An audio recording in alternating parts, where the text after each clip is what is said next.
Hello everyone, my name is club Shah और आप सभी देख रहे हैं मेरा official channel due education club. I hope आप सभी ठीक होंगे और अपनी अपनी स्टडी बहुत अच्छे से कर रहे होंगे।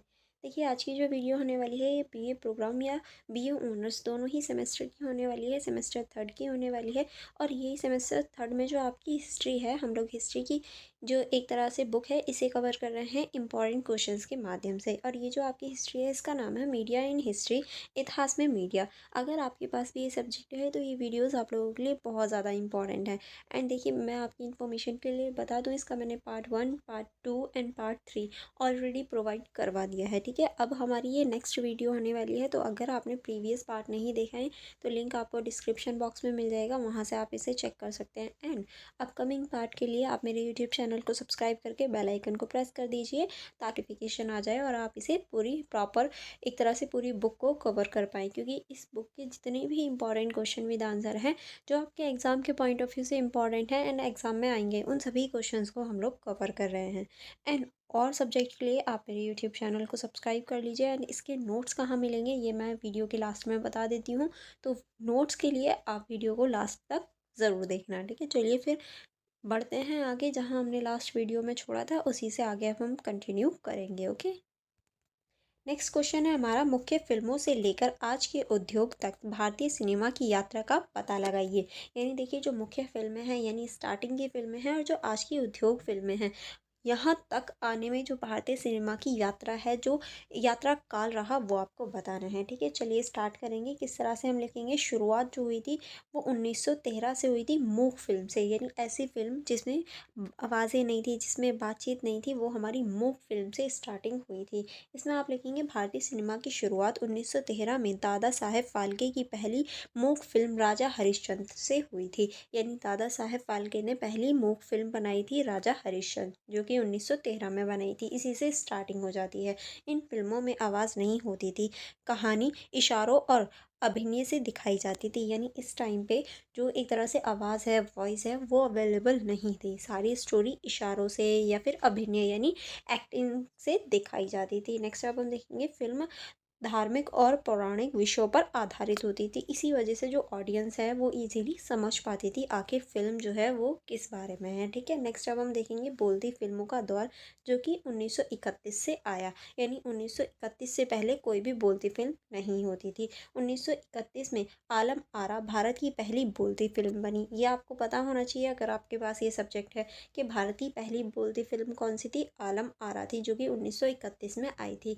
इसके साथ ही सिनेमा में आवाज़, संगीत और संवादों का प्रवेश हुआ। यानी ये इस फिल्म ये जो आई थी, इस फिल्म में ही जो आवाज़ें थीं, संगीत यानी जो एक तरह से सॉन्ग्स होते हैं वो, और जो संवाद यानी बातचीत होती है, उसका एक तरह से प्रवेश हो गया। इस दौर में गाने और संगीत फिल्मों का मुख्य आकर्षण बने। यानी इस दौर में जो गाने हैं या ये कहूँ संगीत, जो फिल्में होती थी, ऐसी फिल्में जिनमें गाने होते थे, वो बहुत ज़्यादा फेमस हो गई थी। अब हम देखेंगे स्वर्ण युग, जो कि 1940 से 1960 तक रहा था। इस दशक में क्या हुआ, इस समय को भारतीय सिनेमा का गोल्डन एरा कहा जाता है। क्यों इसे स्वर्ण युग कहा जाता है, क्योंकि इस टाइम पे बहुत ज़्यादा परिवर्तन हुए थे। राज कपूर, विमल रॉय, गुरुदत्त जैसे निर्देशकों ने समाज, प्रेम और गरीबी पर आधारित फिल्में बनाई। यानी ऐसे लोग थे, या ये कहूँ ये ऐसे लोग थे जिन्होंने समाज के ऊपर, प्रेम के ऊपर, गरीबी के ऊपर ये आधार बनाकर इनके ऊपर फिल्म बनाई थी, समाज को ये सारी चीज़ें बताई थी। इसी वजह से इसे एक तरह से गोल्डन एरा या फिर स्वर्ण युग कहा जाता है। ठीक है, अब हम आगे चलेंगे। इस युग में मदर इंडिया, प्यास, आवारा जैसी यादगार फिल्में बनी। यानी यही ऐसा युग था जिसमें जो मदर इंडिया है, प्यासा है या फिर आवारा है, ऐसी फिल्में बनी थी। मदर इंडिया के बारे में तो आपने भी सुना होगा, बहुत फेमस मूवी है। ठीक है, नेक्स्ट अब हम देखेंगे एक्शन और सामाजिक सिनेमा, जो कि 1970 से 80 का दौर था। इसमें क्या हुआ, इस दौर में एंग्री यंग मैन की छवि उभरी, जिसने अमिताभ बच्चन के प्रसिद्ध किया। यानी जब ये युग आया तो एंग्री यंग मैन जो थे उनकी जो छवि है एक तरह से उभरी। और एंग्री यंग मैन कौन बनते थे, अमिताभ बच्चन थे। तो एक तरह से अमिताभ बच्चन जो है इस युग में आके बहुत ज़्यादा प्रसिद्ध हो गए थे। फिल्मों में भ्रष्टाचार, अन्याय और समस्याओं को दिखाया गया है। यानी जो भ्रष्टाचार होता था, अन्याय होता था, सामाजिक समस्याएं थी, अब जो फिल्में थी वो उनका मुख्य केंद्र बन गई थी। ठीक है, नेक्स्ट अब हम देखेंगे मसाला और व्यावसायिक सिनेमा का चलन बढ़ा। यानी जो मसाला और व्यावसायिक फ़िल्में थीं अब वो बढ़ने लगीं। अब हम देखेंगे उदारीकरण का दौर किस तरह से 1990 से 2000 किस तरह से ये उदारीकरण का दौर आया। आर्थिक उदारीकरण के बाद से फ़िल्मों में आधुनिकता और ग्लैमर बढ़ गया। यानी आर्थिक उदारीकरण के बाद जो फ़िल्में थीं इसमें जो आधुनिकता है यानी नई नई तकनीक है और जो ग्लैमर है उसका यूज़ होने लगा। यानी अब जो है फ़िल्मों को एक तरह से प्रसिद्ध करने के लिए या फेमस करने के लिए ग्लैमर का यूज़ होने लगा। ठीक है, नेक्स्ट अब हम देखेंगे शाहरुख खान, सलमान खान, आमिर खान जैसे सितारों ने रोमांटिक फ़िल्मों को नई पहचान दी। यानी ये सारे जो एक्टर्स हैं इन्होंने रोमांटिक फ़िल्में बनानी शुरू करी, जिसकी वजह से जो फ़िल्मों का दौर था वो और ज़्यादा बढ़ गया या फ़िल्मों का एक क्रेज़ जो था वो बढ़ गया। ठीक है, नेक्स्ट अब हम देखेंगे तकनीकी सुधारों से फ़िल्मों की गुणवत्ता और प्रस्तुति बेहतर हुई। यानी अब आकर जो तकनीकी सुधार थे, जो टेक्निकल ग्लिच होते थे उनको भी सुधारा गया ताकि क्वालिटी अच्छी आ सके, दर्शक उनको देख के अटैच कर पाएँ। इस तरह से क्वालिटी पर ध्यान दिया गया। अगर हम आधुनिक युग यानी 2000 से और इसके बाद तक के युग की बात करें तो इसमें आप लिखेंगे डिजिटल तकनीक और ओटीटी प्लेटफॉर्म का विकास हुआ। यानी जो डिजिटल तकनीक है और ओटीटी प्लेटफॉर्म है उनका विकास हुआ, जैसे कि अमेज़न हो गया, ये सारे जो हॉटस्टार हैं, ये सारे जो हैं ये हमारे एक तरह से जो ओटीटी प्लेटफॉर्म है ये होते हैं। तो इनका जो एक तरह से विकास है वो भी हो गया, जिसने और ज़्यादा लोगों को जोड़ने, इंगेज करने में हेल्प की। फ़िल्मों की तरफ आकर्षित करने के लिए, फ़िल्मों से जुड़ने के लिए एक तरह से इन्होंने हेल्प की। ठीक है, नेक्स्ट अब हम देखेंगे फ़िल्मों का विषय विविध हुआ, समाज, राजनीतिक, महिला सशक्तिकरण, पर्यावरण आदि। यानी अब जो फ़िल्मों के विषय होते थे वो विविध हो गए यानी अलग-अलग हो गए, जैसे कि समाज हो गया, राजनीति हो गई क्योंकि राजनीति के ऊपर भी मूवीज़ बनती हैं, महिला सशक्तिकरण हो गया यानी महिलाओं के ऊपर फ़िल्में बनती हैं, पर्यावरण हो गया, ये सारी जो मूवीज़ हैं ये बनने लगीं। अगर आपको किसी का भी एग्ज़ाम्पल आता है तो आप मुझे कमेंट बॉक्स में बताना कि कौन-कौन से एग्ज़ाम्पल हो सकते हैं। जैसे कि अगर हम समाज की या धर्म की बात करें तो पीके मूवी लिख सकते हैं और अगर महिलाओं की बात करें तो छपाक या फिर ऐसी कोई मूवी लिख सकते हैं जिसमें महिलाओं के बारे में बताया जाता है।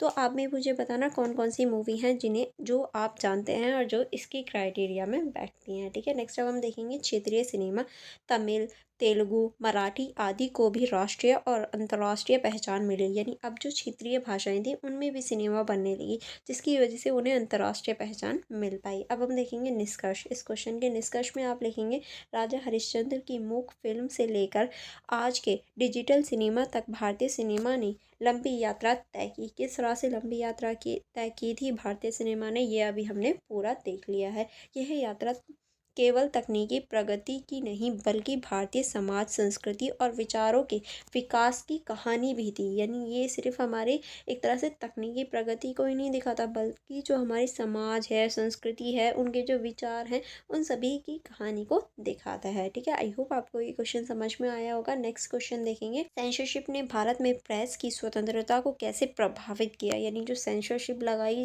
गई थी भारत में, उसने भारत की जो प्रेस है उसकी जो स्वतंत्रता है उसको कैसे प्रभावित किया ये आपको बताना है। ठीक है, चलिए फिर हम बिना देरी करे स्टार्ट करेंगे परिचय से। परिचय में आप लिखेंगे प्रेस, पत्रकारिता। यानी देखिए प्रेस को ही क्या बोलते हैं, पत्रकारिता बोलते हैं। समाज का चौथा स्तंभ माना जाता है। समाज का चौथा स्तंभ ही हमारा क्या है, प्रेस होती है, जो जनता की आवाज़ सरकार तक पहुंचाती है।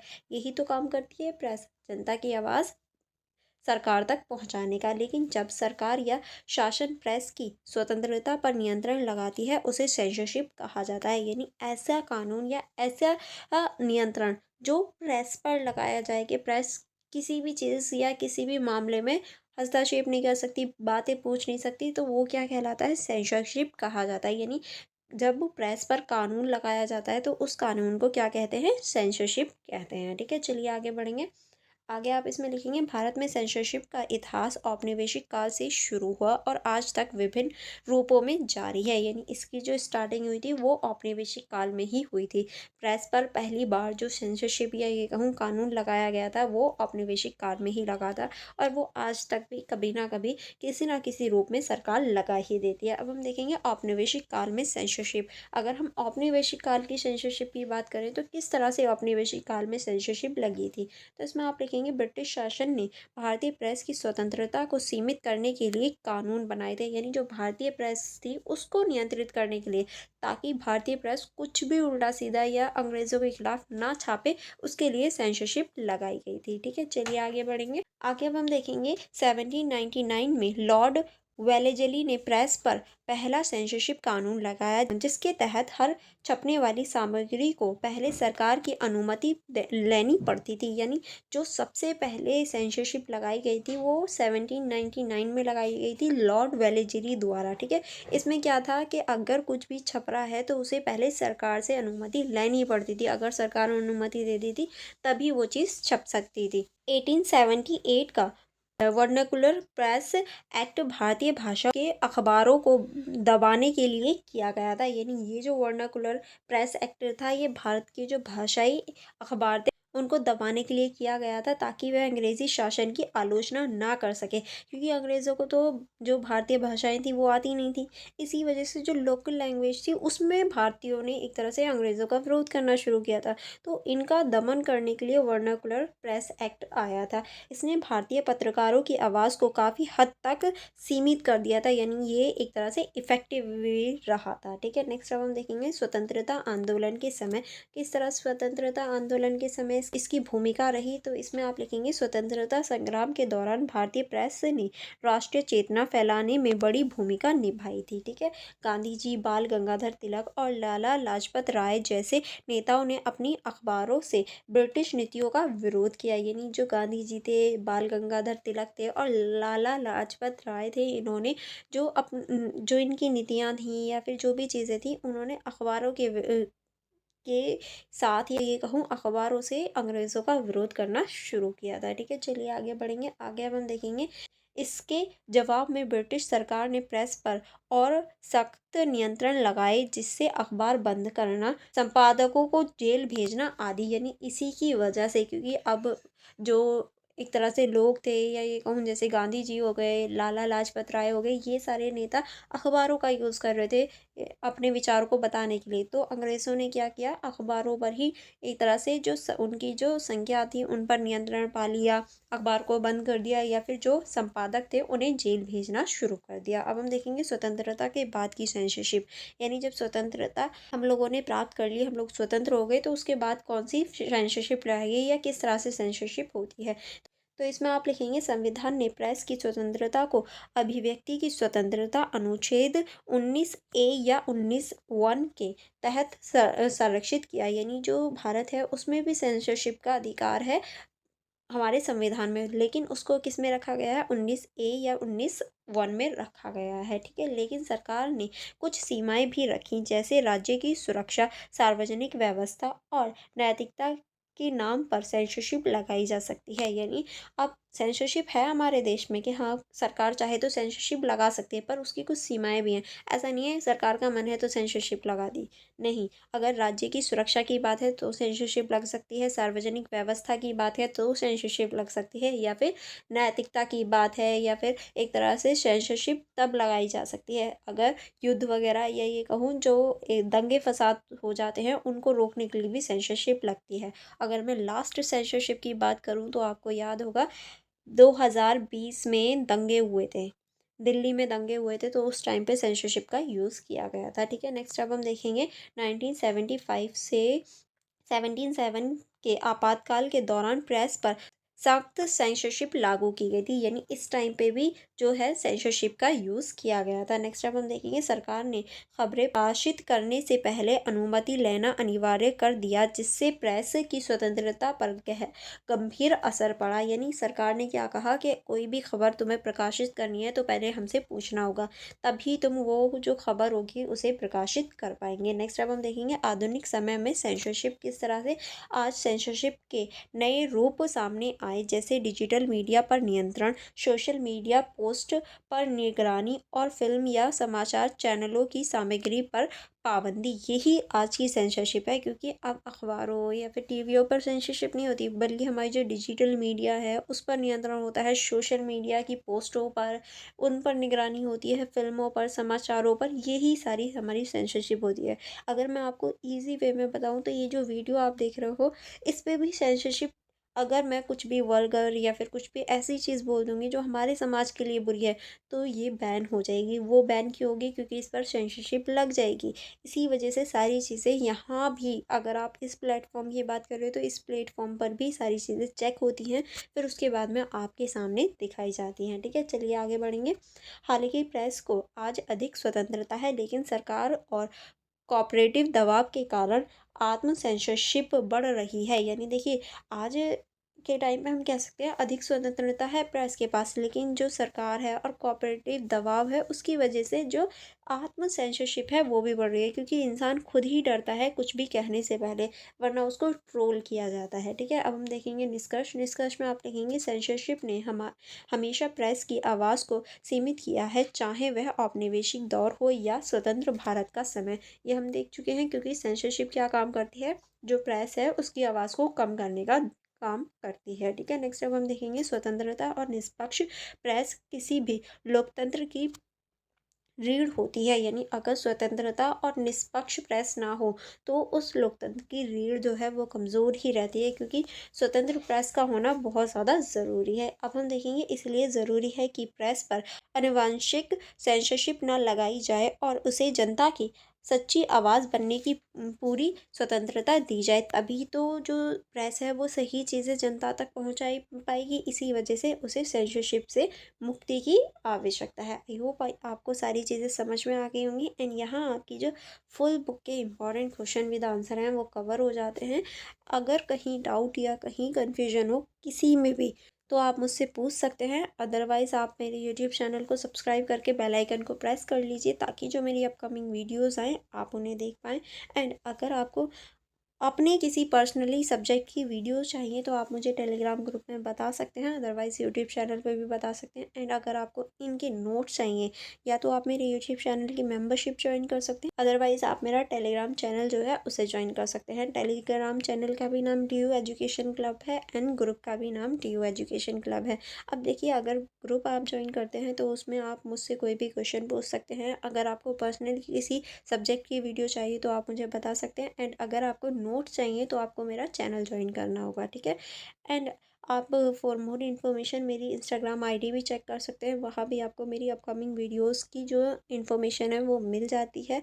एंड अगर कोई डाउट रहता है, कोई कन्फ्यूजन रहती है, तो आप मुझसे कमेंट बॉक्स में पूछ सकते हैं। इन सब का जो लिंक है वो आपको डायरेक्ट डिस्क्रिप्शन बॉक्स में मिल जाएगा, आप डिस्क्रिप्शन बॉक्स चेक कर लीजिएगा। एंड इसके बाद में आपको एक मर्ज वीडियो भी मिल जाएगी, जो आपको एक तरह से क्विक रिवीजन में हेल्प करेगी आपके एग्ज़ाम से पहले, तो आप उसको भी ज़रूर देखना। अगर कोई और डाउट या और कन्फ्यूजन रहती है तो आप मुझसे पूछ सकते हैं।